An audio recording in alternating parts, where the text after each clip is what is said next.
the issue that we seem to be facing right now, Dylan Leclerc's put out an article, and I haven't read it yet, but I intend to read it. And he talks about we're in the unwinding of the biggest financial bubble ever. Actually, do you want to bring out that thing? Yeah. And I saw something from, do you know Alan Farrington? No, I don't. He's a guy in the Bitcoin space. He put this chart up that seemed to explain everything that's going on right now. So anyone listening, you have real productivity in a line, and then it goes down to financial engineering, and you have like 6 more lines, and then a big mess, and then another big mess underneath, too much leverage, and print the difference. He calls it the fiat finance stack. And that feels pretty accurate to me.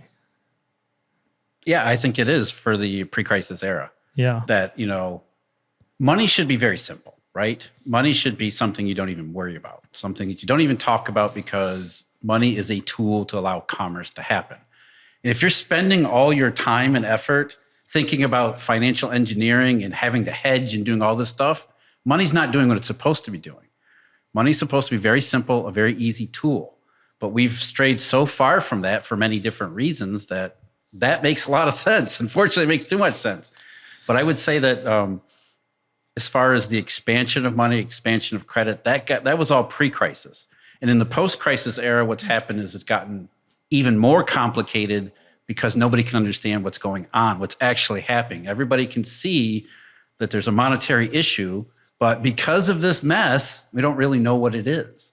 Yeah, that's funny you should say having to think about money, because you shouldn't have to, but you do. But right now, it's one of the things me and Danny most talk about is, for the last, let's say the last 5 years of doing this podcast, I have to think about money a lot in terms of talking about Bitcoin and making a show. But in terms of my personal money, I didn't have to think too much. I knew there was a certain small amount of inflation every year, but I didn't really have to think about it too much.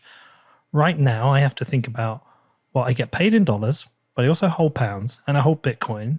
Those dollars I'm holding, should I be transferring them to a pound because we're at the bottom? Or do I need to hold the dollars because the pound's going to crash even more because the UK government have made... The answer is yes, by the way. I think you might be right.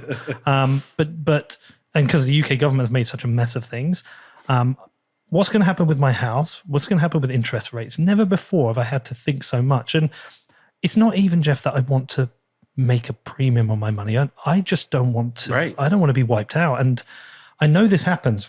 Making this show, we've interviewed a bunch of people. I interviewed a guy from Argentina once who talked about his entire net worth being wiped out through inflation. I've been to Venezuela. I've seen what's happened there. I'm seeing what's happening around the world in places like Turkey and Lebanon. I don't want to say the UK is going to be the same, but I've certainly seen the early stages of the UK doing what some of these other countries are doing. Very high inflation. And I don't know what that means for me. And I don't know what to do anymore. I genuinely don't know where to put my money. It's instability, right? We see it everywhere. And that's what the monetary system is supposed to prevent. We're supposed to have a stable commercial system that, again, we don't think much about money. And we didn't think much about money in the pre-crisis era. Unfortunately, that came back to bite us in the ass because we should have been thinking about money a little bit more, at least how it worked. But that's really the issue here. It's stability versus instability. And notice the other thing is, I think this is what gets people involved and interested in the monetary conversation, is they can feel the instability. And they can feel it in a way that, wait a minute, Ben Bernanke said QE 9 years ago, 10 years ago. That was supposed to fix all our problems, but yet we keep having more and more problems. We keep seeing, as you're saying, countries, Sri Lanka, Lebanon, all these monetary financial problems all around, they seem to be proliferating. They're getting worse, not better. So we can feel that there's an issue here. We don't know what it is. It's something's wrong, but nobody can tell what it is. So we know it's money, we know it's finance, we know there's something wrong with the economy. We have no freaking clue what it is. What do you think of Bernanke getting a Nobel Prize? Oh my gosh. What the fuck is that all about? We need to burn economics to the ground. We need to start again. Because, I mean, look, the guy said his biggest sin was not saying subprime was contained. His biggest sin was not realizing it wasn't subprime to begin with.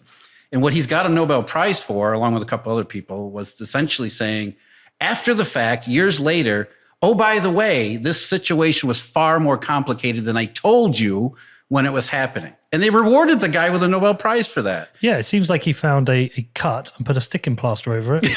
Yeah, exactly. And got an award. Yeah, the highest award that economics can get. I think, again, to go to our conversation, for most of the people in the world who are feeling this instability, it's a slap in the face, right? Because where did that instability at least begin that people, can start to feel it? Under his watch. And now he's being rewarded for having the worst monetary crisis since the Great Depression. That's lack of accountability, right? And that's money is another tool that instills accountability when done right. And we have the exact opposite. Oh man, it's crazy times. So just going back to what you said, and we will cover some of the ground we covered last time. We have new listeners, and if they haven't listened to the previous show, we'll put it in the show notes. Go and listen. It was an absolute banger. And but I do want to cover some things again. Do you still believe we don't know what money is? Yes. Or do you know what it is, Nope. but the world isn't using money in the right way or treating it in the right way? I think the issue is more along the lines of nobody knows what money is because it's basically an open-ended architecture. We have a bank-centered system. That's what the Eurodollar actually means. There's no physical cash. There's no Federal Reserve notes being circulated around the world in pallets. It's simply how banks talk to each other. And the way banks talk to each other is different all the time, and it's constantly evolving. So you look at the Eurodollar system 20 years ago, it doesn't look like anything like it does today. And today, it's almost entirely derivatives, currency swaps. Now, how do we look at a currency swap in terms of a monetary format? Well, it works as money, but yet it doesn't go on a balance sheet anywhere. Well, it does. I mean, it goes in the footnotes, but it doesn't get accounted for in the same way as a specific monetary unit would. So we have no idea really what banks are doing because they don't tell us. Governments don't force them to tell us. And they could be doing any number of things. They could be engineering all sorts of financial products that we don't know about. So actually defining money in the modern system is literally impossible. And that's really, again, instability. Where would that come from? I mean, it comes from the fact that we can't even define, let alone measure, let alone monitor and control and regulate a monetary system nobody really understands. You know what it's making me think of? You know that film we watched, Eddie, that Matt Walsh one, What is a Woman? Mm-hmm. Yeah, have you seen this? Money? No. Yeah, what is money?